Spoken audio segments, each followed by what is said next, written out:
ስለዚህ እነዚህን ሁለት ኃይሎች መለማመድ ጀምሩ። እነዚህ ኃይላት ህይወታችሁን ይቀይራሉ። እነዚህ ኃይሎች በህይወታችሁ ሲመጣ ህይወታችሁ ላይ እየበዛ ሲመጣ እናንተ በክርስቶስ መሆናችሁና ክርስቶስ በእናንተ ውስጥ መሆኑን እርግጠኛ ሆናችሁ የምትመላለሱበትን እምነት የምታገኙበትን ነገር ታገኛላችሁ።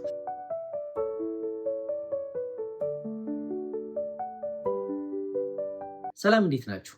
ዛሬ በህይወታችን ልንጸልይባቸውና ኃይል ልንቀበልባቸው የሚያስፈልጉን ሁለት ሐሳቦች ከእግዚአብሔር ቃል ላይ አካፍላችኋለሁ። እናንተም ደግሞ ይህን ቪዲዮ እስከ መጨረሻው ድረስ ተከታተሉኝ። አዲስ ከሆናችሁ ለዚህ ቻናል ሰብስክራይብ ማድረግ አትርሱ። እንደገና ደግሞ ላይክ አድርጋችሁ ትጀምሩት፣ ምክንያቱም ዩቲዩቡ በዚህ መንገድ ስለሚያድግ። ስለዚህ ዛሬ ማካፈላችሁ ሐሳብ የሚገኝበት ክፍል ኤፌሶን ምዕራፍ 3 ከቁጥር 14 ጀምሮ ያለውን ሐሳብ አነብና እዛ ውስጥ ያለውን የእግዚአብሔርን ሐሳብ አካፍላችኋለሁ። እንደዚህ ይላል ቁጥር 14፣ በዚህም ምክንያት በአብ ፊት እንበረከካለሁ፣ ከእርሱም በሰማይና በምድር ያለ ቤተሰብ ሁሉ ስያሜ ያገኛል። በውስጥ ሰውነታችሁ እንድትጠነክሩ ከክብሩም ባለጠግነት በመንፈሱ በኩል ኃይል እንዲሰጣችሁ ጸልያለሁ። ይኸውም በእምነት ክርስቶስ በልባችሁ እንዲያድር ነው። ደግሞም ስር ሰዳችሁ በፍቅር ታንጻችሁ የክርስቶስ ፍቅር ስፋቱ፣ ርዝመቱ፣ ከፍታውና ጥልቀቱ ምን ያህል እንደሆነ ከቅዱሳን ሁሉ ጋር የመገንዘብ ኃይል እንድታገኙ ነው። እስከ እግዚአብሔር ሙላት ሁሉ ደርሳችሁ እንድትሞሉ ከማወቅ በላይ የሆነውን የክርስቶስን ፍቅር ታውቁ ዘንድ ነው ይላል። እንግዲህ ያው ምዕራፍ 3 ከመግባቱ በፊት የሚያነሳቸው ፖይንቶች አሉ። ጳውሎስ ለኤፌሶን ቤተክርስቲያን የጻፈው ደብዳቤ ላይ ከዚህ በፊት ያነሳቸው በጣም ትልልቅ የሆኑ ወሳኝ ሐሳቦች አሉ። አሁን ግን እዚህ ክፍል ውስጥ ያሉት ሁለት ሐሳቦች ወይም ሁለት ኃይል የሚያስፈልጉንና ልንጸልይበትና በዚህም ደግሞ ህይወታችን እንድንሞላና መንፈሳዊ ነገራችንን በደንብ ማሳደግ የምንችልባቸውን ፖይንቶች ነው ማሳያችሁ። ከዛ በፊት ግን አንዳንድ ነገር ላሳያችሁ። ቁጥር 14 ላይ ሲጀምር በዚህም ምክንያት ይላል። የትኛው ምክንያት ነው? አሁን እዚህ ጋር እንግዲህ በቁጥርና በምዕራፍ ተከፋፍሎ እኛ እንድናነበው ኢዚ ሆኖልን ያው የቀደሙ አባቶች ሰርተውልናል። ነገር ግን ሐሳቡ ከላይ ጋር የተያያዘ ነገር ይዞ ነው የሚመጣው። የሚንበረከክበት ሐሳብ ወይም ደግሞ በእግዚአብሔር ፊት ተንበርክኮ ይህንን ጸሎት ለመጸለይ ድፍረት ያገኘበትን ምክንያት ጳውሎስ ከፍ ብሎ የሚያነሳቸው ነገሮች አሉ። ምንድን ነው? ቁጥር 7 ላይ እንደዚህ ይላል፣ እኔም በኃይሉ አሰራር በሰጠኝ በእግዚአብሔር ጸጋ የጸጋ ስጦታ የዚህ ወንጌል አገልጋይ ሆኛለሁ። ምንም እንኳን ከቅዱሳን ሁሉ ያነስኩ በሆንም የማይመረመረውን የክርስቶስን ባለጠግነት ለአሕዛብ እንድሰብክ ይህ ጸጋ ለእኔ ተሰጠኝ። እንዲሁም ሁሉንም በፈጠረ በእግዚአብሔር ላለፉት ዘመናት የተሰወረውን የዚህን ሚስጥር አሰራር ሁሉ ገልጥ ዘንድ ተሰጠኝ ይላል። ስለዚህ አሁን የተደበቀ የተሸሸገ ያልተገለጠ ሚስጥር ነበር። ምክንያቱም የቀደሙት አባቶች ወይም በብሉይ ኪዳን የነበሩ አባቶች ያልተረዱት ያልገባቸው የእግዚአብሔር ፍቃድና የእግዚአብሔር ሐሳብ ምን እንደሆነ ያልተረዱት ነገር ተሸሽጎና ሚስጥር ሆኖ ተቀምጦ ነበር። በኋላ ላይ ነው በክርስቶስ የተገለጠው። ይሄ ደግሞ የተገለጠው ሚስጥር ወይም የተገለጠው ነገር በክርስቶስ በኩል አሁን ለምትታየው ቤተክርስቲያን ወይም ደግሞ እግዚአብሔር ላሰበውና ለሚያደርገው ተግባር ጳውሎስ አገልጋይ ሆኗል። ለዚህ ሚስጥር ለተገለጠው ሚስጥር ተደብቆና ተሸሽጎ ለነበረው ሚስጥር አገልጋይ እንደሆነ እናያለን። ያ ሚስጥር ምንድን ነው? እግዚአብሔር ሸሽጎ የነበረው ሚስጥር፣ ደብቆት የነበረው ሚስጥር ምንድን ነው ስንል እንግዲህ የእግዚአብሔር ሕዝብ የሚባለው በእግዚአብሔር የተመረጠው ኪዳን ያለው ወገን የተባለው እግዚአብሔር አምላካቸውና መሪያቸው ሆኖ ከግብፅ ያወጣቸው የመቅደስ ስርዓት የሰጣቸው ሕዝቦች አሉ። የእስራኤል ሕዝቦች አሉ። የአይሁድ ወገኖች አሉ። ከዛ ውጭ ያሉት ደግሞ አሕዛብ ነው የሚባሉት። አሕዛብ የሚባሉት ደግሞ ከዚህ ከኪዳን ሕዝብ ጋር የነበራቸው ግንኙነት ፊትና ጀርባ ነበር። ያው በአጥር የተከፋፈሉ እንደነበረ ብዙ ቦታ ላይ እናገኛለን። ስለዚህ ይሄ እግዚአብሔር ሸሽጎትና ደብቆት የነበረው ሚስጥር ምንድን ነው? ሁለቱን ቤተሰብ አደረጋቸው እግዚአብሔር። አይሁዳውያኖቹም ወይም እስራኤላውያን ኪዳን ያላቸው የእስራኤል ሕዝቦችንና አሕዛብን አንድ ቤተሰብ ውስጥ ከተታቸው። የአንድ ቤተሰብ አባላት ሆኑ። ስለዚህ አሁን በእግዚአብሔር ፊት አሕዛብም የለም አይሁዳዊም የለም። ስለዚህ ሁለቱን አንድ ሰው አድርጓቸው አንድ ሰው አዲስ የሆነ ሰውን እግዚአብሔር ፈጥሯል። ያም ደግሞ የተሸሸገ የተሰወረ ነው። ይህን ነገር የተረዳ ሰው አልነበረም። ምክንያቱም ይሄኛው ወገን የእስራኤል ወገን ራሳቸውን ብቻ ቅዱስና የእግዚአብሔር ሕዝብ አድርገው ሲቆጥሩ፣ እነዚህኞቹ ደግሞ ከእግዚአብሔር ተለይተውና የእግዚአብሔር ያልሆኑ ሕዝቦች እንደሆኑ እያሰቡ ይመላለሱ ነበረ። በኋላ ግን በክርስቶስ በተሰራው የመስቀል ስራና ክርስቶስ ባደረገው ታላቅ የማዳን ስራ ውስጥ አሕዛብም የእስራኤልም ሕዝብ አንድ እንዲሆኑ አደረጋቸው። ስለዚህ አሁን አሕዛብና የእስራኤል ሕዝብ አንድ ሆነው በእግዚአብሔር ፊት እንደ ቤተሰብ ቀርበዋል። ይሄ እንግዲህ የተገለጠው የእግዚአብሔር ሚስጥር ነው። ለዘመናት ተሸሽጎ የነበረው ሚስጥር ነው። ቁጥር 10 ላይ እንደዚህ ይላል። ሐሳቡ በአሁኑ ዘመን በቤተ ክርስቲያን አማካኝነት ብዙ ገጽታ ያለውን የእግዚአብሔርን ጥበብ በሰማያዊ ስፍራ ላሉ አለቆችና ባለስልጣናት ይታወቅ ዘንድ ነው። ይህም በክርስቶስ ኢየሱስ በጌታችን በፈጸመው ዘላለማዊ ዕቅዱ መሰረት ነው። በእርሱና በእርሱ ላይ ባለን እምነት አማካኝነት በነፃነት በልበ ሙሉነት ወደ እግዚአብሔር መቅረብ እንችላለን። ስለዚህም ክብራችሁ በሆነው ስለ እናንተም በደረሰብኝ መከራ ተስፋ እንዳትቆርጡ አደራ ላችኋለሁ ይላል። ይህ የጳውሎስን መከራ እያሳየን የምናገኝበት ክፍል ነው። ነገር ግን ዋናው ነገር ምንድን ነው? በቤተ ክርስቲያን በኩል የእግዚአብሔር ጥበብ በሰማይ ባሉት አለቆች ስልጣናት ፊት የሚታይበትን ይህንን አሰራር እግዚአብሔር ምን አደረገው? የእስራኤል ሕዝብና አሕዛብን አንድ በማድረግ አንድ ሰው በማድረግ አንድ ሰውን በመፍጠር ቤተሰብ አደረጋቸው እግዚአብሔር። ይሄ ደግሞ የሆነው ደግሞ በምንድነው? በቤተክርስቲያን በኩል ነው። ቤተክርስቲያን የብዙ ሰው ስብስብ ናት። ወገን የለም፣ ጎሳ የለም፣ ሃይማኖት የለም፣ የተለያየ የምንጠራቸው ነገር የሌለባት ግን በክርስቶስ በኩል ተጠርተው በመንፈስ ቅዱስ ተዋጅተው በክርስቶስ ኢየሱስ ደም የታጠቡና ለእግዚአብሔር የተለዩ ህዝቦች አዲስ ህዝብ ቤተክርስቲያን ውስጥ ወይም ቤተክርስቲያን የምትባለው ነገር እግዚአብሔር በክርስቶስ በኩል የመሰረታት ናት። ስለዚህ አሁን ጳውሎስ ይህንን ጥበብ ለአሕዛብም ሲገልጥ ለአይሁዳውያንም ሲገልጥ የእግዚአብሔርን ሐሳብና ፍቃድ በክርስቶስ በኩል እንዴት እንደተገለጠ መረዳት እንችላለን። ስለዚህ ይህ ከዘመናት በፊት ተሸሽጎ ተደብቆ የነበረ ነው። ያው ታውቃላችሁ የሐዋርያት ሥራ ሲጀምርም እነ ጴጥሮስ የተቸገሩበት ዋና ምክንያት ምንድን ነው? ከአሕዛብ ጋር እንዴት አድርገን ነው የምንቀላቀለው? እንዴት አድርገን ነው ወንጌልን ለአሕዛብ ማድረስ የምንችለው የሚለው ነገር በጣም ብዙ ችግር የነበረበት ሰዓት ነው። በኋላ ላይ ነው እንግዲህ እነ እስጢፋኖስ ሲወገሩ፣ ከዛ ፊልጶስ ሰማርያ ሄዶ ወንጌልን ሲሰብክ፣ ከዛ በኋላ የኢትዮጵያው ጃንደረባ ሲመጣ ይህ ነገር ስታዩት የእግዚአብሔር ሐሳብና የእግዚአብሔር ፍቅር እስከ ምድር ዳርቻ ለሰዎች ልጆች ሁሉ እንደደረሰ እና ሰዎች በክርስቶስ በማመን የሚገኘውን ይህን የእግዚአብሔር ዕቅድ ተካፋዮች ሲሆኑ ወደዚህ ቤተሰብ ወደዚህ አንድነት እንደገቡ እናገኛለን። በኋላም ጳውሎስ ወደዚህ አገልግሎት ሲመጣ አልተቸገረም። ምክንያቱም ከአሕዛብ ጋር ለመሆን አልተቸገረም። እንደገና ወንጌልን ይዞ ወደ አሕዛብ መንደር፣ ወደ ግሪኮች፣ ወደ ሮም ሲሄድ ይህ ሁሉ የእግዚአብሔር ሐሳብና የእግዚአብሔር ፍቃድ እንደሆነ ስለተረዳ አሕዛብንና ይህንን የእስራኤል ሕዝብ አንድ የማድረግ ስራን በእግዚአብሔር ሐሳብ ውስጥና በእግዚአብሔር ፍቃድ ውስጥ የተጠቃለለ እንደሆነ እንረዳለን። ስለዚህ በዚህም ምክንያት ይላል ቁጥር 14 ላይ ሲገባ፣ በዚህም ምክንያት በአብ ፊት እንበረከካለሁ። አሁን ምንድን ነው? በእግዚአብሔር ፊት ለመቅረብ ድፍረት አለን ይላል ቀድሞ እንዳነበብኩላችሁ። ስለዚህ አሁን በእግዚአብሔር ፊት ለመቅረብ ድፍረት ያገኘ ነው በክርስቶስ ኢየሱስ በመስቀሉ ስራ ነው። ስለዚህ አሁን አንድ አይሁዳዊና አንድ አሕዛብ አቁማችሁ መቅደሱ ጋር ብታረጓቸው አሕዛቡ መቅደሱ ለመግባት የሚያገኘው ድፍረት የለም። ምክንያቱም ከግንቡ ክልል ውጭ ነው፣ ርቀው ነው ያሉት። ወደ ውስጥ የመግባት ቻንስ የላቸውም። ይሄኛውን ደግሞ ብትጠይቁት ደግሞ ወደ እግዚአብሔር ለመቅረብ ቢያንስ ከግንቡ ያለፈ ቅድስተ ቅዱሳን አካባቢ ለመድረስ የሚችልበት አቅም እንዳለው ሊረዳ ይችላል። ነገር ግን ውስጠኛው ቅድስት የምትባለው ስፍራ ውስጥ ለመግባት ግን ድፍረት የለውም። ይሄኛውን ብትሉ አሁን እነዚህኞቹም ያው የቀረበ ሩቅ ናቸው፣ እነዚህ ደግሞ ሩቅ ናቸው። ዞሮ ሁለቱም ወደ እግዚአብሔር የመግባት ድፍረት የላቸው በደንብ ካየ ነው።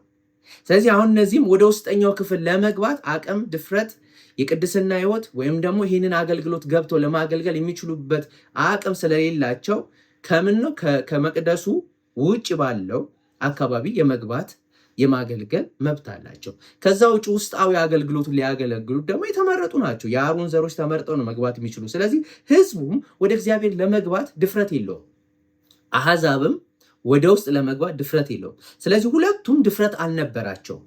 ያው እነዚህ እግዚአብሔር የኛ አምላክ ነው፣ እኛ ብቻ ነው፣ እኛ ቅዱስ ህዝብ፣ የተለየን ህዝብ ናቸው ብለው ቢፎክሩ፣ ነገር ግን ድፍረት የላቸውም። ውስጠኛው ክፍል ገብተው የእግዚአብሔርን ሐሳብና የእግዚአብሔርን ፍቃድ ለመረዳት እነዛኞቹም ርቀት ናቸው፣ ግን ተመሳሳይ ሌቭል ላይ ናቸው ያሉት፣ ተመሳሳይ ናቸው። ያው እነዚህ በጣም ያው በመካከለኝነት ብዙ ነገር ቢያደርጉም እነዚህኞቹ መካከለኛም ባይኖራቸው ዞሮ ዞሮ ወደ እውነተኛውና እግዚአብሔር ወዳለበት ትክክለኛው ክፍልና እግዚአብሔር ወደሚገኝበት ስፍራ ለመግባት ሁለቱም ድፍረት የላቸውም ነበር። ትክክለኛው እይታዬ ነው። ስለዚህ አሁን ጳውሎስ አመጣውና አሁን የምንበረከከው በአብ ፊት ነው። ስለዚህ መብት አግኝተናል። በእግዚአብሔር ፊት ተንበርክከን የምንጸልይበትና በእግዚአብሔር ፊት ገብተን ህብረት የምናደርግበትን መብት በክርስቶስ በኩል ተገልጧል። ተሸሽጎ የነበረው ነገር በክርስቶስ በኩል ተገልጧል። ስለዚህ በአብ ፊት እንበረከካለሁ። ይህም ደግሞ አባትነት ይሰየማል። አባትነት ማለት የቤተሰቡ ዋና መሪ ነው። ስለዚህ የእግዚአብሔር ህዝብ ወይም ደግሞ የእግዚአብሔር የሆኑት ቤተሰቦች እግዚአብሔር የጠራቸው ህዝቦች ሲሰበሰቡ በአንድነት ሆኖ እግዚአብሔርን ለማምለክም እግዚአብሔርን ለማገልገልም ሲሆኑ የሚንበረከኩትና የሚቆሙት በማን ፊት ነው? በአብ ፊት ነው። ስለዚህ ሁለቱም ወገኖች በእግዚአብሔር ፊት ድፍረት አግኝቷል።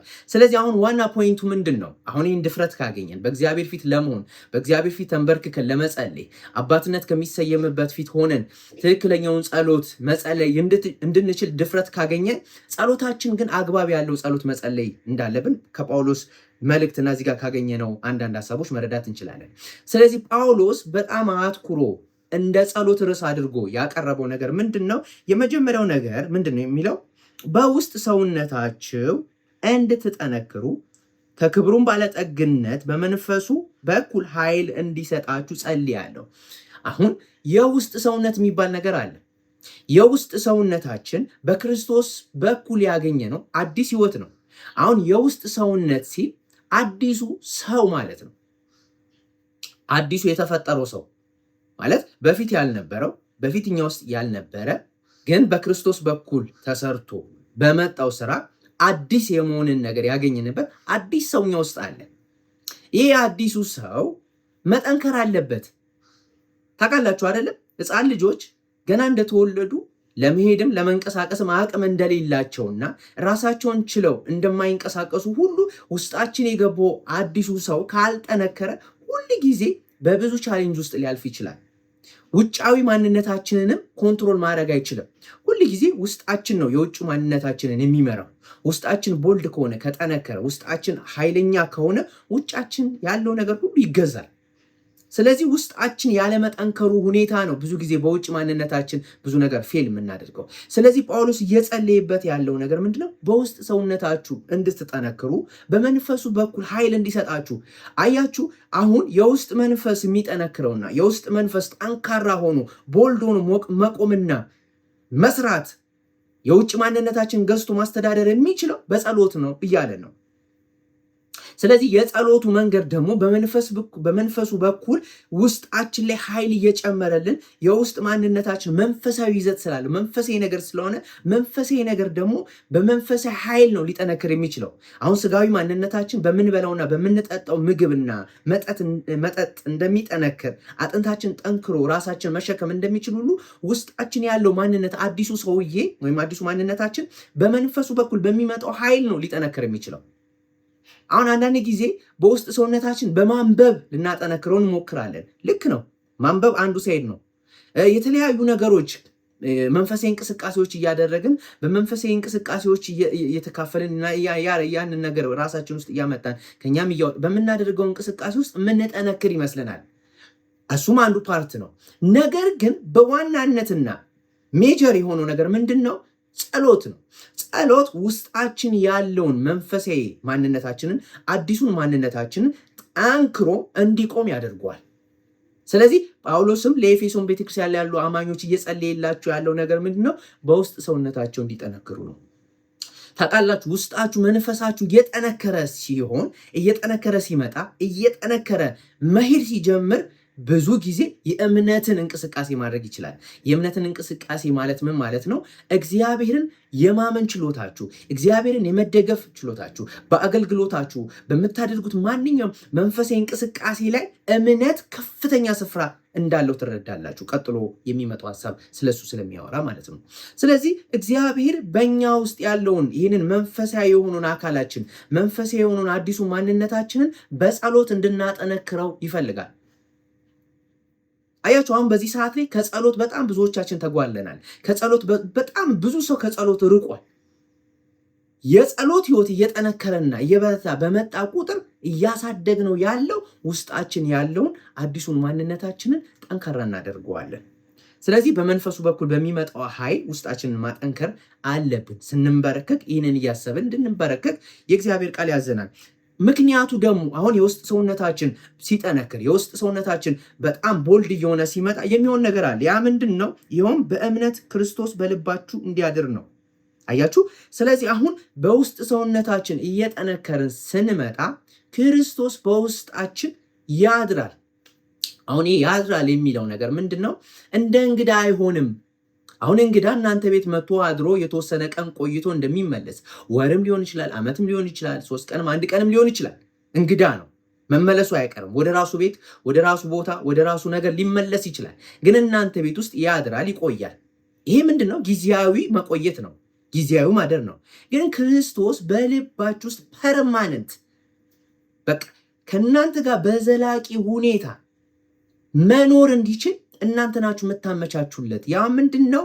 በእምነት የምታገኙት ክርስቶስ በእናንተ ውስጥ እንደሆነ እርግጠኛ የምታገኙበት፣ እርግጠኛ መሆናችሁ የምታረጋግጡበት በጸሎት የምታገኙት ኃይል የውስጥ ሰውነታችሁን ስለሚያጠነክረውና የውስጥ ሰውነታችሁን አጠንክሮ ቦልድ ስለሚያደርጋችሁ ክርስቶስ ፐርማነንት እናንተ ውስጥ መኖሩን ታረጋግጣላችሁ።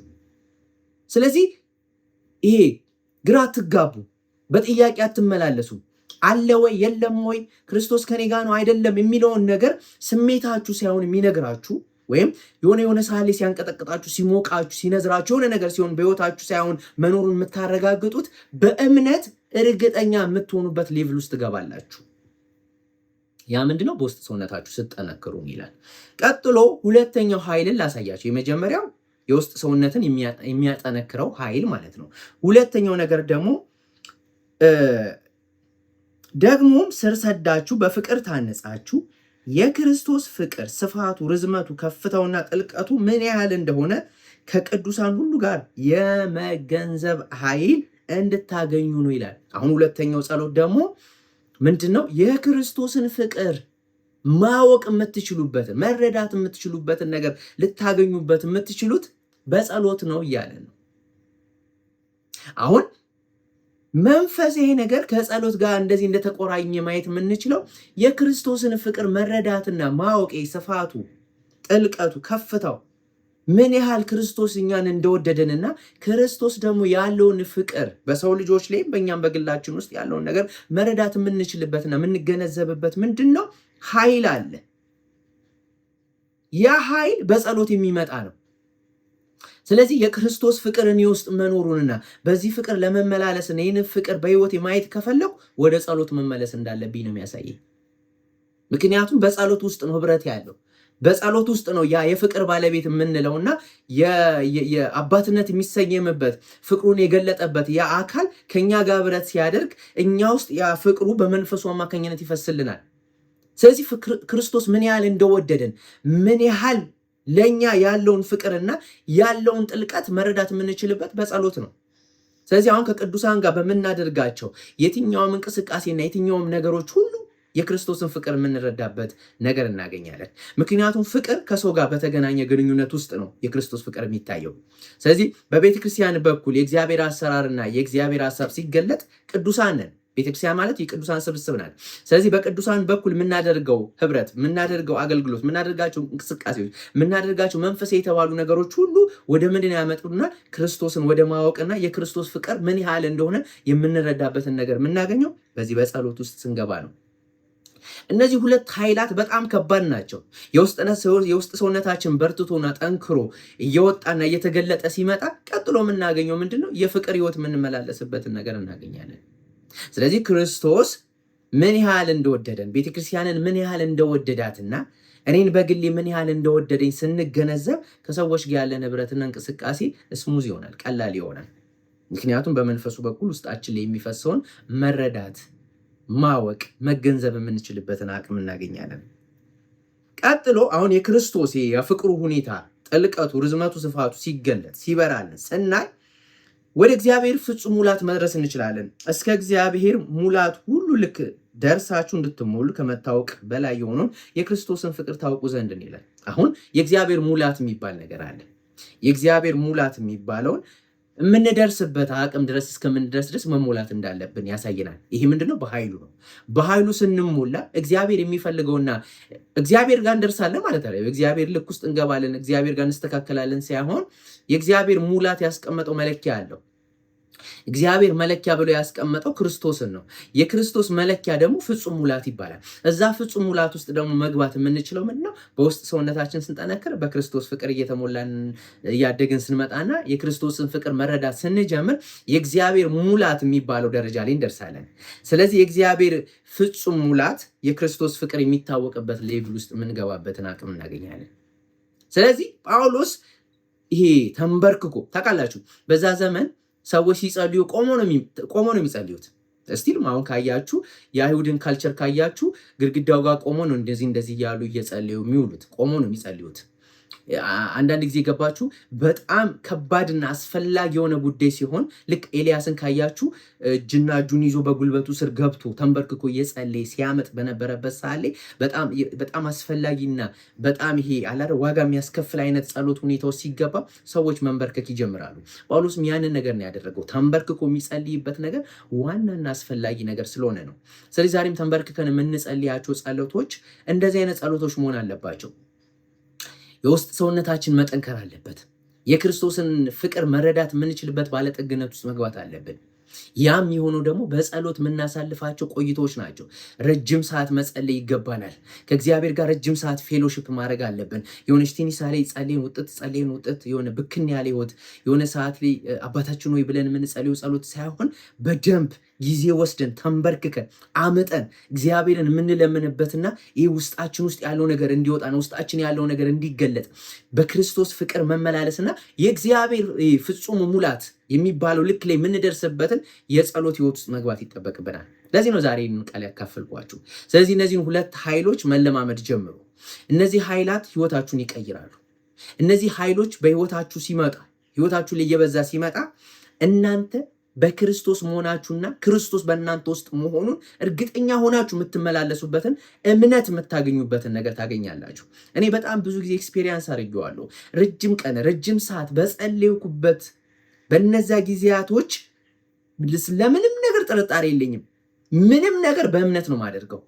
እንደዛው ደግሞ እግዚአብሔር ያደርጓል።